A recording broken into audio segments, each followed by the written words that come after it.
سلطنت عثمانیہ کی ابتدا کیسے ہوئی؟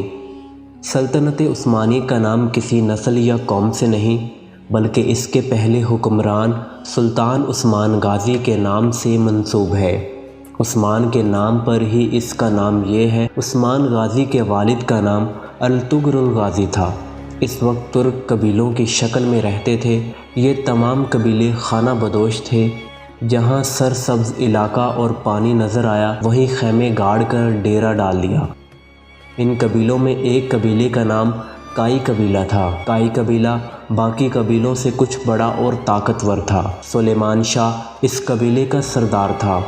یہ نہایت جنگجو قبیلہ تھا۔ سلیمان شاہ اور اس کے قبیلے کے مقاصد میں سب سے بڑا مقصد اسلام کی اشاعت تھی، کیونکہ یہ وہ وقت تھا کہ مسلمان ہر جگہ سے کمزوری کا شکار تھے۔ منگول اپنا سر اٹھا رہے تھے۔ سلجوقی سلطنت اپنے زوال کے قریب تھی۔ ان حالات میں ضروری تھا کہ مسلمانوں کی تعداد کو بڑھایا جائے۔ سلیمان شاہ کا انتقال ہو گیا۔ اس کے 3 بیٹے تھے اور بعض کتابوں میں 4 بیٹوں کا ذکر بھی شامل ہے۔ منجھلا بیٹا ارطغرل اپنے والد کا جانشین مقرر ہوا اور قبیلے کا سردار بنا۔ ارطغرل غازی بہادر، نڈر، جنگجو شخص تھا جو اپنے قبیلے کا دفاع کرنا خوب اچھے سے جانتا تھا۔ لیکن وقت وہ آ گیا تھا کہ منگول ہر طرف تباہی پھیلا رہے تھے۔ مسلمانوں کا قتل عام ہو رہا تھا۔ چنگیز خان کی فوجوں نے خوارزم شاہ سلطنت کو تباہ کر کے رکھ دیا تھا۔ مسلمان منگولوں کے آگے لگ کر بھاگ رہے تھے۔ اس صورتحال میں ارطغرل منگولوں کا مقابلہ نہیں کر سکتا تھا۔ وہ اپنے قبیلے کو لے کر سلجوقی سلطنت کی طرف رواں ہوا۔ اس کے ساتھ تقریباً 400 کے لگ بھگ خاندان تھے۔ رستے میں اس نے دیکھا کہ 2 فوجیں آپس میں لڑ رہی ہیں۔ اس نے سوچا کہ کسی ایک کا ساتھ دینا چاہیے۔ اسے یہ نہیں معلوم تھا وہ لشکر کس کس کے ہیں۔ کچھ سوچ کر اس نے جو فوج ہار رہی تھی اس کا ساتھ دیا اور اپنے تھوڑے سپاہیوں کے ساتھ مختلف فوج پر اچانک اور بہت تیز حملہ کروایا۔ وہ فوج ڈر گئی اور سمجھی کہ ان کو کہیں سے مدد مل گئی ہے اور وہ فوج جیتتے جیتتے ہار مان گئی۔ بعد میں معلوم ہوا کہ جس فوج کا ساتھ دیا وہ سلجوقی سلطان علاء الدین کی فوج تھی۔ مخالف فوج کے بارے میں اختلاف پایا جاتا ہے۔ بعض کے نزدیک وہ بازنطینی عیسائی فوج تھی اور اکثر کے مطابق وہ تاتاری تھے۔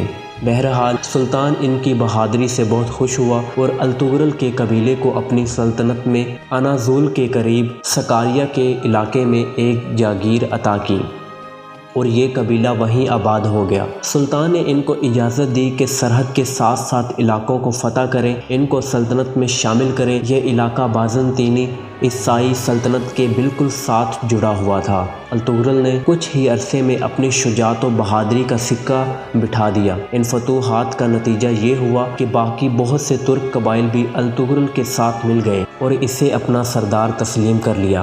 ارطغرل سلطان علاء الدین کے نائب کے طور پر لڑتا رہا اور اس کی طاقت میں دن بدن اضافہ ہوتا رہا۔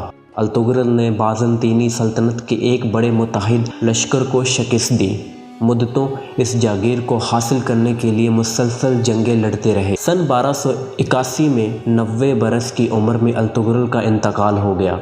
اس کی جانشین اس کا بیٹا عثمان غازی تھا۔ عثمان اپنے والد کی طرح پکا مسلمان، بہادر اور حوصلہ مند تھا۔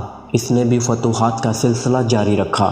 ادھر سلطان علاء الدین سلجوقی ایک جنگ میں شہید ہوئے۔ اس کے بعد اس کا بیٹا غیاث الدین بھی تتاریوں کے ہاتھوں مارا گیا۔ سن 1299 میں سلجوق سلطنت بالکل ختم ہو گئی۔ عثمان غازی نے اپنے تمام مفتوحہ علاقوں میں اپنی خود مختار حکومت کا اعلان کر دیا۔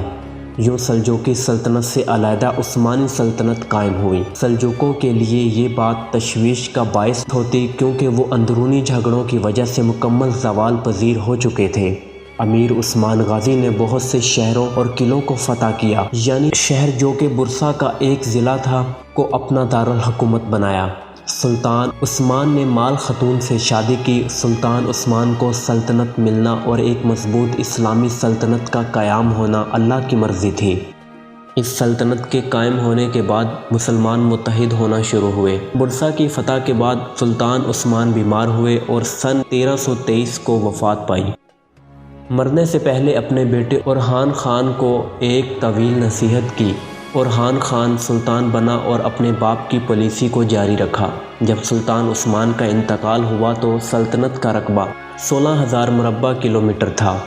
150 سال کے اندر اندر یہ دنیا کی سب سے بڑی سلطنت بن گئی۔ سلطان محمد فاتح نے قسطنطنیہ فتح کر کے نبی کریم صلی اللہ علیہ وآلہ وسلم کی حدیث بھی پوری کر دی اور اپنے بہترین ہونے کا ثبوت دیا۔ سلطنت عثمانیہ کے 9ویں سلطان سلطان سلیم اول نے مصر میں موجود عباسی خلافت ختم کر کے اپنی خلافت کا اعلان کر دیا۔ یوں خلافت بھی ان کی ہوئی اور سلطان سلیم اول سلطنت عثمانیہ کے پہلے خلیفہ بنے۔ یہ سلطنت 623 سال قائم رہی اور سن 1922 میں ختم ہوئی۔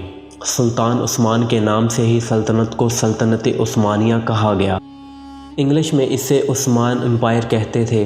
کچھ علاقوں کے لوگ اسے اپنی زبان کی وجہ سے اوتھمان امپائر کہتے تھے۔ آہستہ آہستہ اسے اوتھمان سے اوٹومن امپائر کہا جانے لگا، پھر اس کا نام یہ ہی پڑ گیا۔ اگلی ویڈیو میں ہم سلطان عثمان اول کی جنگوں، کردار اور کارناموں پر ایک مفصل نوٹ آپ کے سامنے بیان کریں گے۔